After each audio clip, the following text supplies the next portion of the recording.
फेरों का 8वां वचन। स्वाति ने इसी साल शहर के कॉलेज से पढ़ाई पूरी की है और अब उसके लिए जगह जगह से रिश्ते आने लगे हैं। स्वाति से ज्यादा उसके रिश्तेदारों को उसकी शादी की चिंता है, इसीलिए जो भी स्वाति के घर आता वो किसी नए लड़के की खबर जरूर ले आता। अरे दीदी, ये फोटो देख के बताओ कैसा है। राहुल नाम है लड़के का, मेरी सहेली की बहन का बेटा है। अपनी स्वाति के साथ एकदम प्यारी जोड़ी लगेगी इसकी।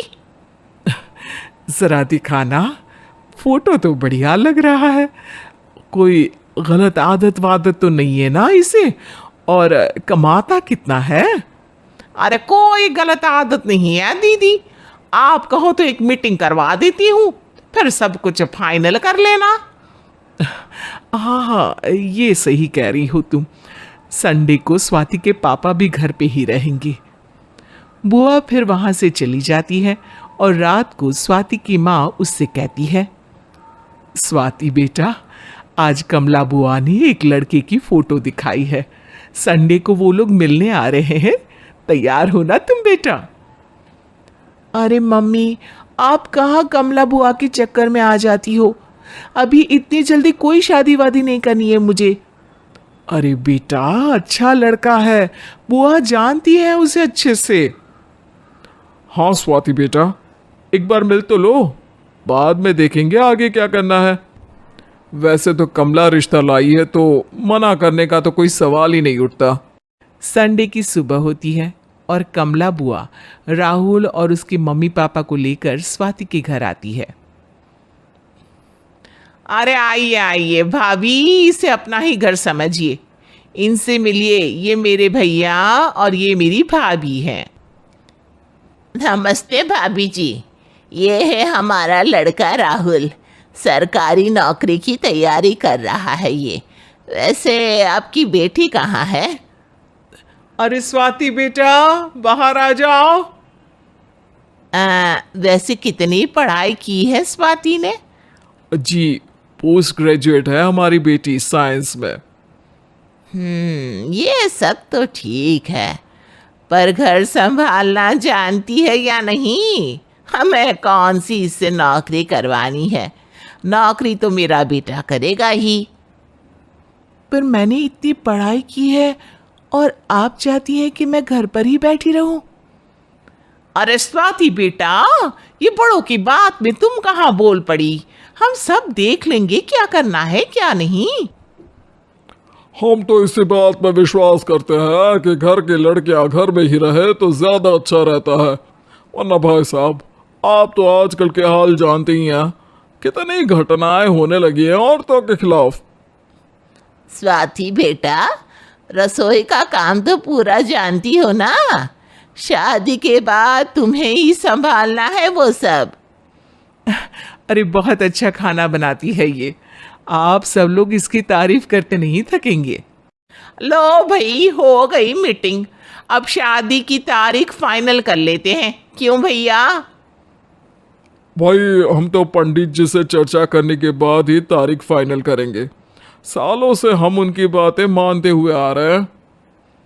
लड़के वाले और कमला बुआ की बातें सुनकर स्वाति एकदम नाराज हो जाती है और उसे लगने लगता है कि शादी के बाद उसे घर पर ही बैठना पड़ेगा।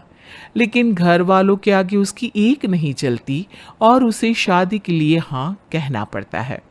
शादी का दिन आ जाता है और सब मंडप में जमा होते हैं।